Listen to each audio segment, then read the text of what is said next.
What gives us the right to decide whether a human life is worthy enough to live? What makes us think that we are better or we can do better than these kids can in their lifetime? These kids are alive and breathing. They have a heartbeat. They have emotions. They can feel pain, and all their senses are alert. When you choose abortion, you strip those kids of any possibility they have in their future. Those kids could grow up to become the doctor that cures cancer, to, discover a new species, to find something that really matters to them. They can grow up to become passionate about something and show the world what their passion is.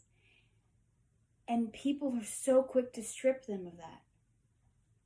Abortion is immoral, it's wrong, it's evil, and it disobeys God's commands to us as his followers. It is murder. And we have to be responsible for our actions. I'm being very blunt, but you know the consequences of having sex, and if you can't own up to that, don't do it. You have to be able to take responsibility for what comes next if it may happen. No matter how hard you try to keep it from happening, how hard you try to protect yourselves, it can happen. Nearly 700,000 abortions are performed each year. That is 700,000 lives lost because someone feels not ready to be a mother, because they never wanted to be a mother, because it's not the right time, it's not what I want. We live in a generation of self-pleasure. I know that because I am one of those people. But as soon as you know that you have a baby, you have to stop living for yourself and live for the person that's inside of you. And when you decide that I'm not ready, so you get rid of it, it's not a piece of trash you can just throw away. It's a living, breathing human just like you and me. We can feel things.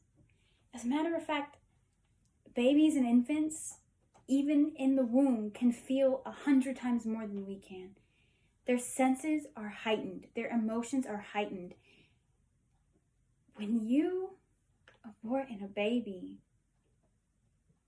they're just vacuuming the baby. A third trimester abortion is taking what would be similar to a pair of pliers and crushing the baby's bones into tiny fragments, and then taking a vacuum cleaner and sucking it up. That is cruel. It's inhumane.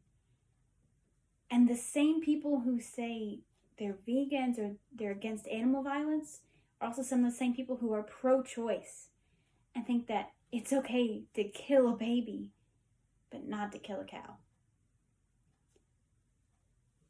We live in a world full of sin, but as Christians, it's our job to stop that, or to do the best we can and do what Jesus would do, show his love to the world. As of 2016, 46,413,319 abortions had taken place since they had been legalized. We now live in 2020. That number has grown immensely, and people have stopped keeping record because it's become so normalized. We have become so desensitized to the fact that we are murdering innocent lives. The fact that people are okay, they use excuses like, I'm not ready, I can't do it, I don't know how to do it. Adoption is an option. Just carry that life for 9 months and give it to someone who can't do that. We have to take a stand and stand up for what is right. Letting our self-pleasure get in the way of that is just a cruel thing to do, and the punishment is immeasurable. don't support Planned Parenthood. Do not support any companies that may be pro-choice. 90% of your favorite celebrities and actors, they are pro-choice. Don't support them. Go to March for Life rallies. Go to pro-life rallies. Make those decisions and do what is best for those children who can barely stand up for themselves. They have a life to live, and we need to be able to give that to them. Not just throw them away like they're a piece of trash.